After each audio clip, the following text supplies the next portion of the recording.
దానికి ఒక ఎండాజ్ చేస్తూ ఆయన కూడా ఒక రిపోర్ట్ ఇంత నష్టపోయినోడు ఎవరు లేరు అనేది ఏదైతుందో బట్టి గారు కూడా ఇచ్చిందని. ఇది ఏఐసిసి కన్విన్స్ అయ్యి మీకు వినిపిస్తాను. నేను ఎప్పటివరకు అయితే న్యాయంగా ఉంటారో భయపడను. రెండు ఇంకో ప్రశ్న, ఆ ప్రశ్న కూడా సమాధానం చెప్పాలి. మొదటి ప్రశ్నకు సమాధానం చెప్పిన స్థానికులు వస్తారు, స్థానికులు ఉంటారు. రెండో ప్రశ్నకు కేసీఆర్ తో మాట్లాడుకున్న రెడీ.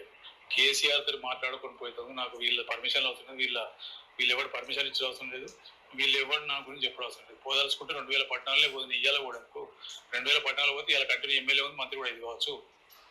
అన్ని నడుతున్న వ్యాపారాన్ని సక్రమంగా నడుతుంటే ఈ రాష్ట్రంలో టీఆర్ఎస్ ప్రభుత్వం అధికారంలోకి వచ్చినాక కాంగ్రెస్ పార్టీల ఆర్థికంగా నష్టపోయింది. నాకన్నా ఎవడన్నా నష్టపోయినా చెప్పుకుంటే తయారు చేసుకుని ఇలా కాంగ్రెస్ పార్టీ ఏ లీడర్ అయినా కానీ నేను ఎంతైతే ఆర్థికంగా నష్టపోయినా ఎవరు నష్టపోలేదు. క్లబ్ కార్డ్స్ అనేది ఈ భారతదేశంలో కానీ మొత్తం ప్రపంచంలో మన దేశంలో సుప్రీంకోర్టు ఆర్డర్ ప్రకారం ఉన్నది. నా కోసం పనిచేసి కరెక్ట్ 15 రోజుల తర్వాత కొన్ని క్లబ్లకు ఇచ్చిండు, నెలల తర్వాత ఇంకో పని నడుతున్నాయి క్లబ్లు, నాదొక్కడే తప్ప. అయినా కూడా నేను భయపడలేదు, నేను చొంగలేదు. సంవత్సరం 40 కోట్ల రూపాయలు, 9 సంవత్సరం 360 కోట్లు అంటే అప్పటి నుంచి పైసలు వడ్డీ పెట్టి లేకపోతే నేను రియల్ ఎస్టేట్ ల్యాండ్లో పెట్టి ఎన్ని పైసలు మీకు తెలుసు. 600 కోట్లు డైరెక్ట్ నష్టపోయిన నేను చెల్లించలే, భయపడలేదు. ఇది 600 కోట్ల పైన నష్టపోయిందని ఇది అధిష్టాన వర్గం కూడా బట్టి గారు బాగా వకాలత్ చేసిండు. ఓహో 600 కోట్లు నష్టపోయాడు కనుక మంత్రి ఇవ్వాలంటే వాళ్ళు కూడా కన్విన్స్ అయ్యిండు. ఈయన కూడా రిప్రజెంట్ చేసుకున్నాడు సుప్రీంకోర్టు ప్రకారం. ఇప్పుడు ఏదైతుందో ఈ కాంగ్రెస్ ప్రభుత్వం వచ్చిన తర్వాత ఆయన జూదో గృహం నడుస్తున్నది. జూదగృహం ఎయిర్పోర్ట్ ముందు, పాత ఎయిర్పోర్ట్ బేగంపోర్ట్ ముందు నడుస్తుంది. ఎందుకంటే సుప్రీంకోర్టు కదా. కేసీఆర్ అతని మీద కక్ష కట్టి ఆపి అన్ని క్లబ్లో పర్మిషన్ ఇచ్చిండు. ఇప్పుడు కాంగ్రెస్ వచ్చింది కనుక సుప్రీంకోర్టు దాన్ని షో చేసిండు, ఇప్పుడు ఇస్తుంది. ఇప్పుడు ఆ దాదాపు ఏదైతుందో 40-50 కోట్లకు ఏదైతుందో ఆయన ఐటీ కూడా కడుతున్నాడు. అంతకుముందు 10 సంవత్సరాలు ఏదైతుందో కాంగ్రెస్ ఉన్నప్పుడు ఐటీ కట్టాడు. ఆ ఐటీ రిసిప్ట్లు కూడా ఏసీసీ చూపిండు. బట్టి గారు కూడా ఈ ఐటీ అన్ని చూపిండు, ఇంత ఐటీ కట్టిండు ప్రభుత్వానికి. ఇప్పుడు కూడా ఏదైతుందో ఈ 15 నెలలకేళ్ళు కూడా ఏదైతుందో అతను ఐటీ కూడా సబ్మిట్ చేస్తున్నాడు. అతని క్లబ్ బ్రహ్మాండంగా నడుస్తున్నది, ఎందుకంటే సుప్రీంకోర్టు ఆర్డర్ కదా. సో ఈ లెక్క ప్రకారం ఏదైతుందో ఏసీసీ కన్విన్స్ అయింది. సో ప్రేమ్ సాగర్ను మంత్రివర్గంలో ఉండే అవకాశం ఉంది. ఎందుకంటే బట్టి గారు డిప్యూటీ సీఎం అంటే ఈక్వల్ టు సీఎం కదా. ఆయన పాదయాత్ర చేసిండు, ఆయన వల్లే ప్రభుత్వం వచ్చింది కదా, ఆయన కంట్రిబ్యూషన్ ఉంది కదా. సో ఆయన ఒకటే రికమెండ్ చేస్తుండే కనుక పార్టీకి త్యాగం చేసిండు. ఆదిలాబాద్ జిల్లా కాంగ్రెస్ నడిపిండు. 4 గెలవడంలో 10లో 10 గెలిపిస్తా అని 4 గెలిపించిండు కనుక ప్రేమ్ సాగర్